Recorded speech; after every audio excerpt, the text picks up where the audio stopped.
কোনো নারী পুরুষ যদি বিবাহের পূর্বে জেনা করে এবং পরবর্তীতে তারা যদি বিবাহ বন্ধনে আবদ্ধ হয়, তাহলে এতে ইসলামের বিধান কি? ভাইরা আমার, কোরআনে হাকিমে আল্লাহ রাব্বুল আলামিন বলেছেন, আয-যানি লা ইয়ানকিহু ইল্লা যানিয়াতান আও মুশরিকা ওয়াজ-যানিয়াতু লা ইয়ানকিহুহা ইল্লা যানিন আও মুশরিকুন। অর্থাৎ ব্যভিচারী পুরুষ সে ব্যভিচারী নারী অথবা মুশরিক নারীকে বিয়ে করবে, আর ব্যভিচারী নারীকে ব্যভিচারী পুরুষ বা মুশরিক পুরুষ বিয়ে করবে।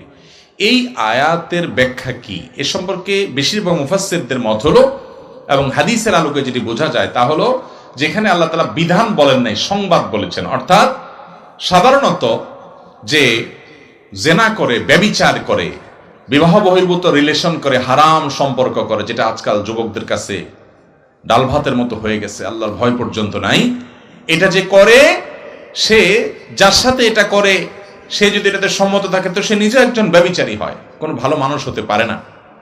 অথবা সে শিরকে লিপ্ত, দুইটার একটা। ইমানদার হলে সে ফাসেক, আর মুসলমান না হলে সে মুশরিক বা আল্লাহর প্রতি ঈমান নাই তার।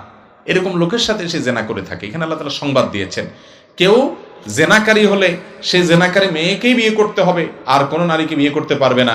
বা কোনো মহিলা জেনায় লিপ্ত হলে তিনি কোনো পবিত্র পুরুষ যার জীবনে জেনা করে নাই তার সাথে বিয়ে হতে পারবে না, এমন কোনো কথা নেই। অতএব যারা জেনা করেছেন, আল্লাহ তাআলার অবাধ্য হয়ে হারামে লিপ্ত হয়েছেন, তারা যদি বিবাহ বন্ধনে আবদ্ধ হয়ে যান এবং হারাম থেকে সরে আসেন, আলহামদুলিল্লাহ, ভালো কথা যে তারা হারাম থেকে হালালে পথে আসছেন। এখন তাদের কাজ হলো আগের কৃতকর্মের জন্য আল্লাহর কাছে মাপ চাওয়া, যে আল্লাহ, বিয়ের আগে আমরা যে জেনা করেছি আপনি সেটাকে মাফ করে দেন। আর জীবনে আমি পুরুষ হয়ে কোনো নারীর সাথে, নারী হয়ে কোনো পুরুষের সাথে কোনো হারাম সম্পর্ক করব না। ফেসবুকে, মেসেঞ্জারে কোনোভাবে কোনো প্রকার আমি হারাম রিলেশন এবং যোগাযোগ রাখবো না। আল্লাহর কাছে মাপ চাইবে আগের কর্মের জন্য। আর একসময় তারা জেনা করেছে, এখন বিয়ে করে ফেলেছে, আলহামদুলিল্লাহ, এখন তাদের পবিত্র জীবন শুরু হয়েছে এবং হক হালালি চলবে, পবিত্র জীবন যাপন করবে, চরিত্র হেফাজত করবে, এখন আর হারামে যাবে না।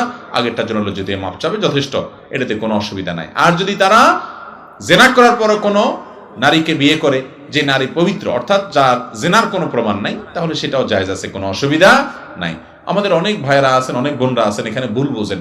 তারা মনে করেন যে আমি যেহেতু নিজে জেনায় লিপ্ত হয়েছি, অনেক যুবক এরকম বলে, অনেক যুবতী এরকম বলে যে সে নিজে যেহেতু খারাপ, এই জন্য সে মনে করে আমার সাথে যেটা আসছে আমার জীবনে এটাও বোধহয় এই দলেরই হবে।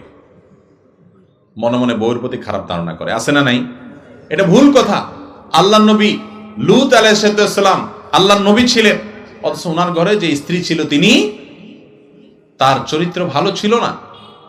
তাহলে ভালো মানুষের ঘরে খারাপ মানুষ থাকে। আবার ফেরাউনের মতো খারাপ মানুষ, তার ঘরে আল্লাহ তাআলা আসিয়ার মতো নেক স্ত্রী দিচ্ছেন না, দেন নাই?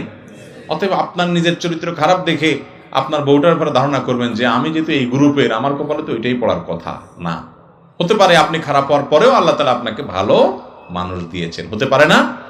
অতএব নিজের জীবন সঙ্গীর ব্যাপারে বাজে ধারণা করা যাবে না। তবে জেনাকারী নারী পুরুষ তারা যদি পরবর্তীতে বিয়েতে আবদ্ধ হয়ে যায়, খুবই ভালো কথা, খুবই ভালো কথা যে তারা হালালে পথে চলে আসছে এবং আগের জন্য তওবা ইস্তেগফার করবে।